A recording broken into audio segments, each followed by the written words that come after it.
motor vlog bukas.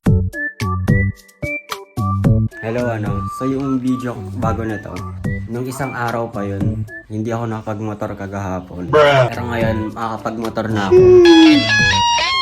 Preparation muna ng motor. Alam ko nakakatamad gawin pero kailangan talaga.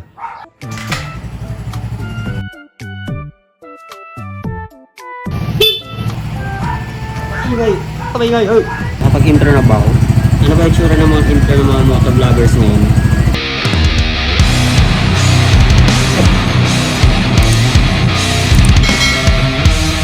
So pasensya kung malabo yung video, no? Sa totoo talaga, naka-portrait yung camera kasi nakasuot ako ng chest bag. Nandun yung cellphone. Tapos binanat ko na lang nung nag-edit na ako. Kaya yun, malabo na tuloy.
Balete Baywalk guys. Hindi ko alam kung paano ako nakapunta dito. Pwede kaya maligo dito? Oh.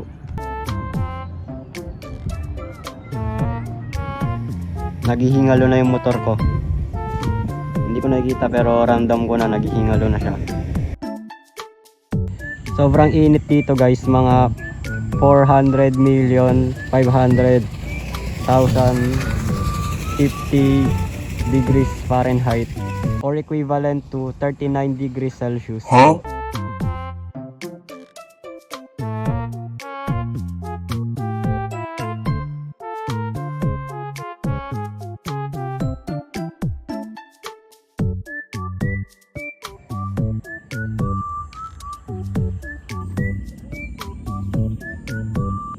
Sobrang straight na ng buko, sobrang pawis. Para akong lalag natin. Isda sila.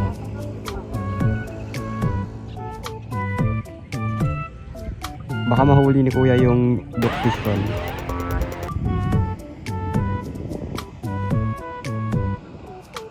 Uwi na ako, wala namang gagawin dito. Yung sabi ko lang naman sa sarili ko, pupunta ako dito. Tapos yun lang. So good news at bad news lobat yung cellphone ko na pinanggagamit ko ng Waze. Ang good news is, nakapunta na naman din ako, kaya okay na. Yung problema, hindi ko alam paano bumalik. Hindi ko alam paano umuwi sa amin. Inalala ko lahat ng mga nadaanan ko. In-override ko yung buong utak ko.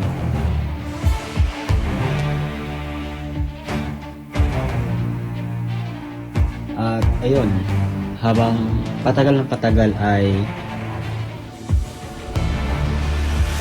unti-unting naalala ko yung mga daan.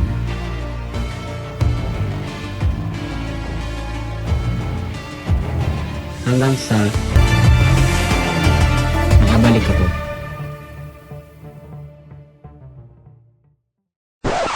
Ay, wait lang. Hindi ko pala tapos. May pupuntahan pa ako.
First time ko mag-banking. Hindi ko alam kung banking ba talaga yung ginawa ko. Yun, inulit ko pa ulit.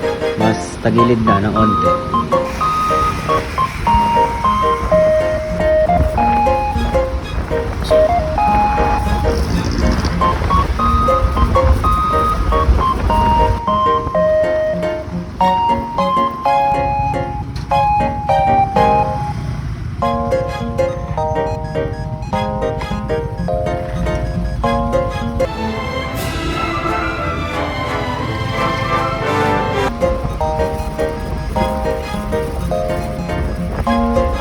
So, nandito kami sa Litagtag, Batangas.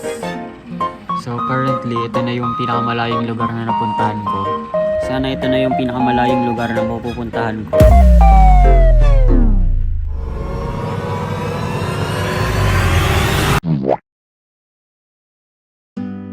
So, ano ba yung mga aral na natutunan ko at mga na-realize ko sa pagmumotor ko sa mga lugar na napuntahan ko?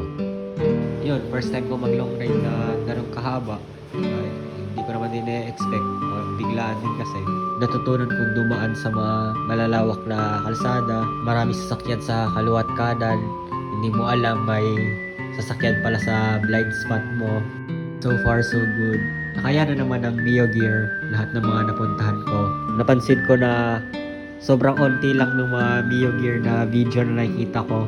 Bali ako na mag-aangat siguro.